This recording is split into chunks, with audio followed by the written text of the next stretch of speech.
Hello friend, welcome back to my channel Namrata's Wholesome Mantra. Today we will explore Dew Fort together. We are at Dew Fort. This is also considered a heritage site. This Dew island was under colony of Portuguese, and from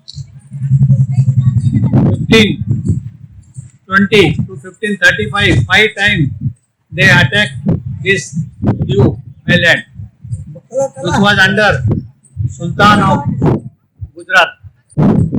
Dew island is mentioned in Puranas also. There is a Shivling called Gangeshwar nearby, which we will be visiting. That was installed 5 Shivlingas by Pandavas.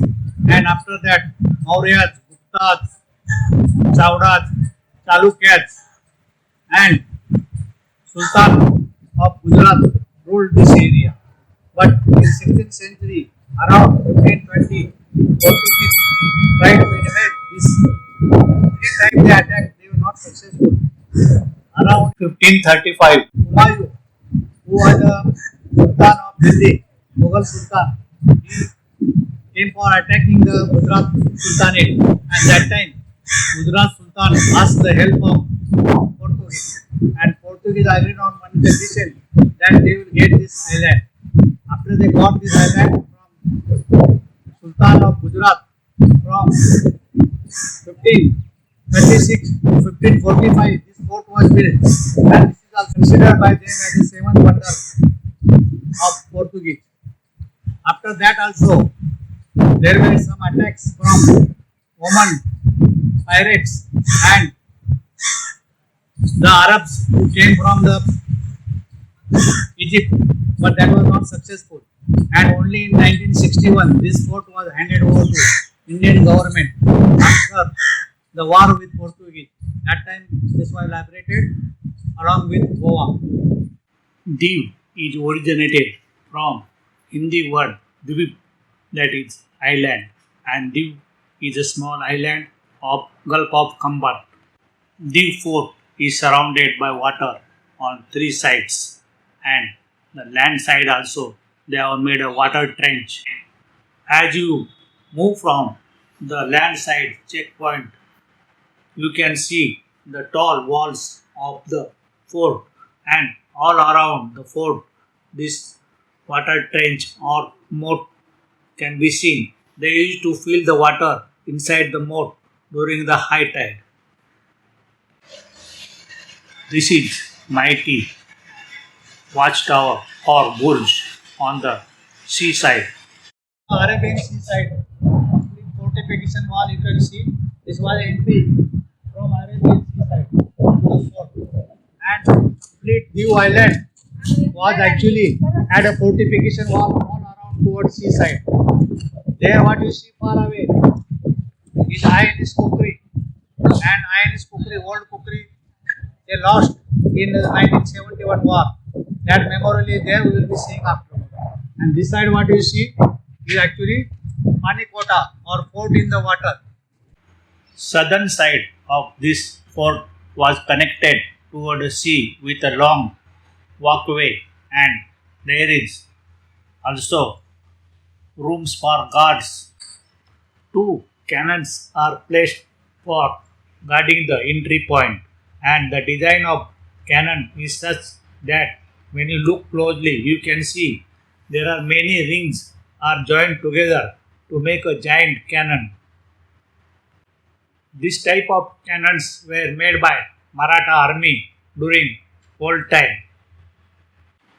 When you look from Arabian seaside, you can make out how big is the fort and how strongly it was built.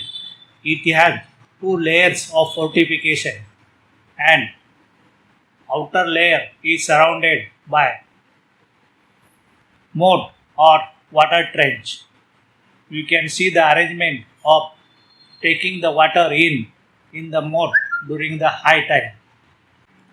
The Portuguese navigator Vasco da Gama landed in India in the year 1498 following the sea route, and in 1501, 1521, and 1531, Portuguese tried to take over this new island, but their attempts failed. In 1535, the Sultanate of Gujarat signed a treaty with Portuguese, and the island was handed over to them. From 1535 to 1546, they built this strong fort and named Fortaleza Sao Tome. Walkway from both the checkpoints take us to this strong first gate and fortification of this fort. Two lines are carved on top of this main gate. Wooden door with pointed studs is intact now also. Once inside the fort through the strong doors, looking around you can have the idea how strong this fort was built. Watchtowers, pathways, royal buildings, offices, stores, steps, rising protecting walls, doorways leading to other part of the fort can be seen. This is like a royal enclosure having all the facilities inside and strongly protected like a citadel. Complete history of the fort and the island together with layout of this fort can be seen here. Fort is spread across 56,700 square meter area. Fort was used as storehouse for arms and ammunition. Sloped pathways were made to carry the material and arm ammunition, heavy guns to the top of watchtowers and for building the walls around the fort.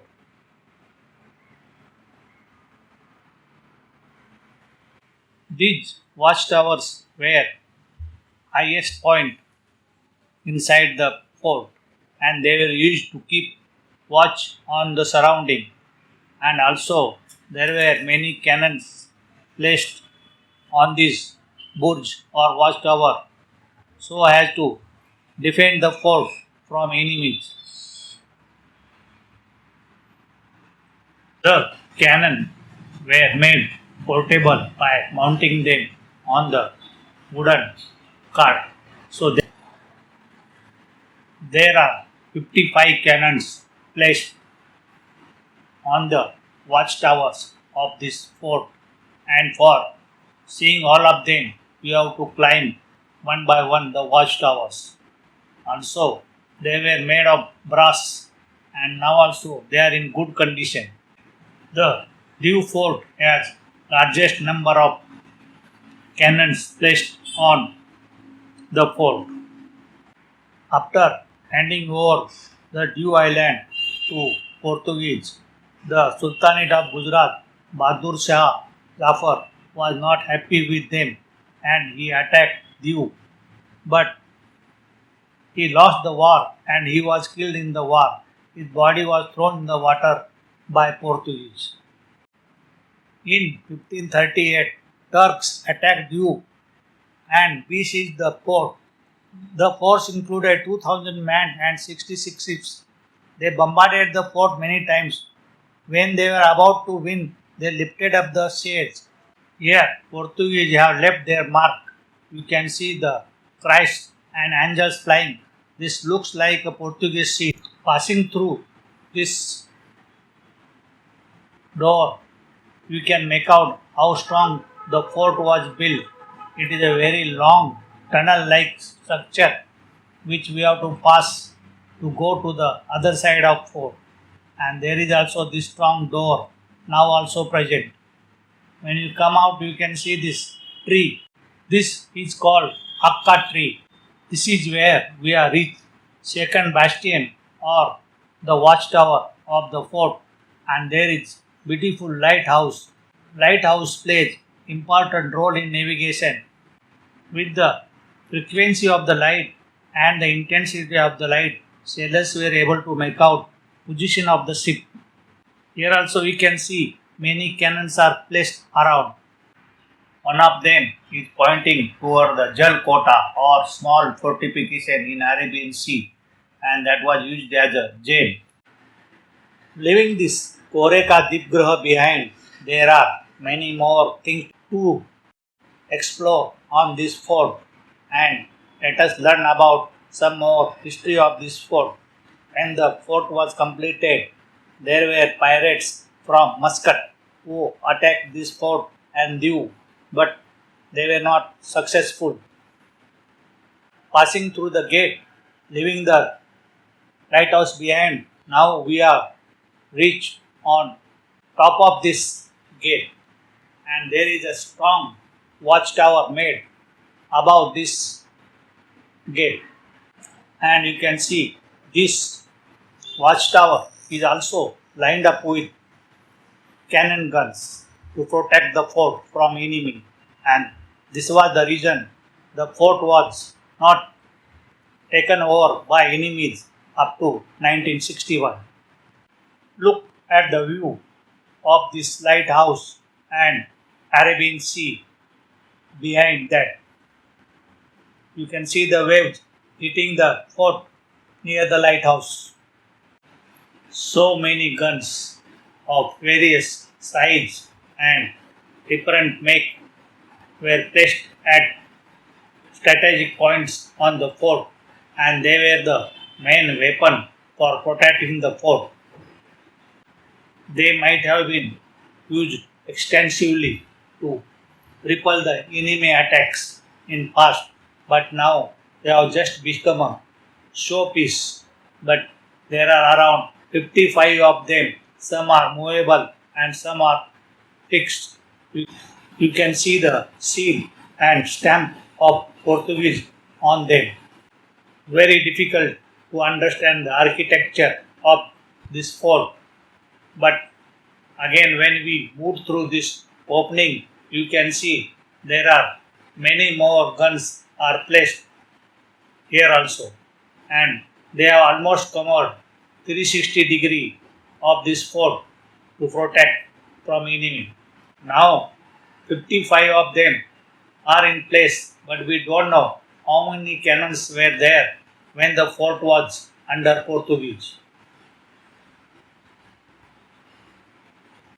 Many remains of ancient buildings and broken pieces can be seen lying around inside the fort. Extensive restoration work being carried out inside the fort. The pathways and some other things are being repaired.